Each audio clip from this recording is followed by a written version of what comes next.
को बरसा नारा गेट खां वींदड़ रोड ममता चैनल वसाणाबाद काठोड़ ऐं हाजी शेर अली शर जे ॻोठ समेत केतिरनि ई ॻोठनि खे मिलाईंदड़ रोड जे ॿिन्ही पासनि खां देही बबुर पाण में मिली वञण करे जॾहिं त इलाइक़े वासियुनि पारां ज़िले इंतिज़ामिया खे शिकायतूं करण बावजूद बि इंतिज़ामिया तहरक न वरितो आहे। चूंडको शहर नारा गेट काठोड़ खां जेके नंढा शहर आहिनि तक़रीबन 5 खां 10 उन्हनि खे मिलाईंदड़ आहे।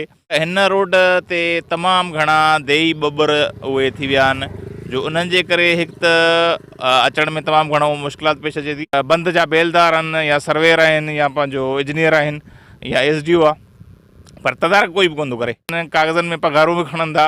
गाॾियुनि खे राड़ा अची था वञनि, असां जा परे खां रस्तो मटे था अचूं या हिन रस्ते सां अॻु में पुराणो रस्तो हलण वारो हुयो, असां घणो हिन रस्ते सां हलंदा हुआसीं, हाणे असांखे रस्तो ई मटणो पइजी वियो आहे। उहो मरीज़ खणी था अचूं त हिन बबरनि मां निकिरंदे निकिरंदे असांखे वॾो टाइम लॻी थो वञे, उहो माण्हू ई मरी थो वञे। असां जॾहिं चूंडके मां अचूं था त देवी बुबुर आहिनि इहे रोडनि ते किरिया पिया आहिनि। जो असां वॾो ज़ुल्म आहे, हिननि जो रोड ते किरिया पिया आहिनि। चूंडके मां ईंदा आहियूं रोज़ानो हितां, असांजा रोज़ हिते कटा बि फाटंदा, कार्टून बि कई चकर असांजा किरी बि पिया आहिनि। असां जे 500 रुपया 400 रुपया मज़ूरी थी ठहे त 300-400 रुपया गिह जो किलो लॻो पिया, उहो जो फाटी थो वञे त असांजी ॾिहाड़ी चट थी थी। शेख बिरादर जो नौजवान हिननि घाटी बबरनि जे करे हो एक्सीडेंट थी पियो, हुन फोत थी वियो, इन्हनि ख़ासि बबरनि जे करे। साइथ अली आराधन खे अपील था कयूं त रोड जा ॿई पासा देही बबर कपराएगा असांजी जान छॾ। हिन रोड ते ॿई पासा रोज़ जो हादसा मामूल बणियल आहिनि, जॾहिं त जेके हितां जा रवासी आहिनि उहे ईंदड़ वींदड़ रस्ते सां वॾी मुश्किलातुनि खे मुंहुं ॾेई रहिया।